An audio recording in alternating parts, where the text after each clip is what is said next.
Power star Pawan Kalyan నటించిన 'Harihara Veeramallu' cinema వచ్చే నెల 12న విడుదల కానుంది.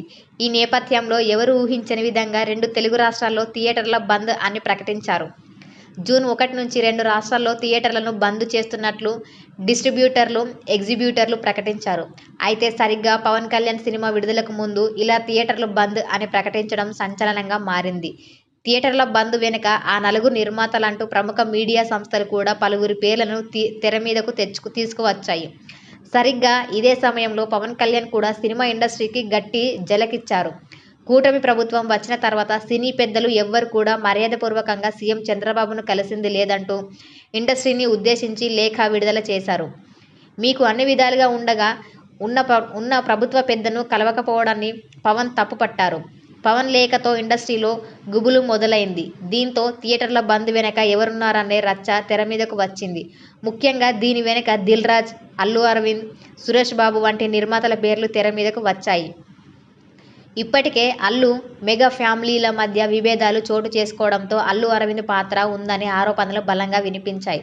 దీంతో వెంటనే అప్రమత్తమైన అల్లు అరవింద్ మీడియా సమావేశం నిర్వహించి దీనిపై క్లారిటీ ఇచ్చారు. థియేటర్ల బంద్కు తనకు ఎటువంటి సంబంధం లేదని ఆయన తెలిపారు. తనకు 15 మించి థియేటర్లకు కూడా లేవని వివరణ ఇచ్చారు. అలాగే దిల్ రాజు సైతం తనపై వచ్చిన ఆరోపణలపై సమాధానం ఇచ్చారు. పవన్ కళ్యాణ్ సినిమాను ఆపే దమ్ము, ధైర్యం ఎవరికీ లేదంటూ దిల్ రాజు చెప్పుకొచ్చారు.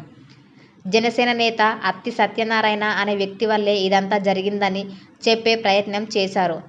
దీంతో జనసేన పార్టీ నుంచి అత్తి సత్యనారాయణను సస్పెండ్ చేస్తూ పవన్ కళ్యాణ్ ఉత్తర్వులు జారీ చేశారు.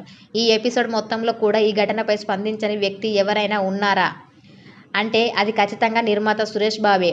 సురేష్ బాబు ప్రొడక్షన్స్ గురించి కొత్తగా చెప్పాల్సిన పని లేదు. ఆయన చేతిలో కూడా థియేటర్లు ఉన్నాయి. థియేటర్ల బంద్ వెనుక ఆయన పేరు కూడా తెర మీదకు వచ్చింది. అయినప్పటికీ అల్లు అరవింద్, దిల్ రాజుల మాదిరిగా సురేష్ బాబు బయటకు వచ్చి మీడియా సమావేశం నిర్వహించలేదు.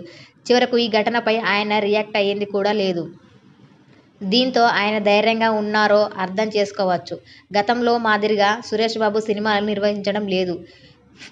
పైగా డిస్ట్రిబ్యూటింగ్కు కూడా ఆయన దూరంగా ఉంటున్నారు. దీంతో తన పాత్రలేవి ఇష్యూపై తాను ఎందుకు స్పందించాలని సురేష్ బాబు భావించినట్టు తెలుస్తోంది.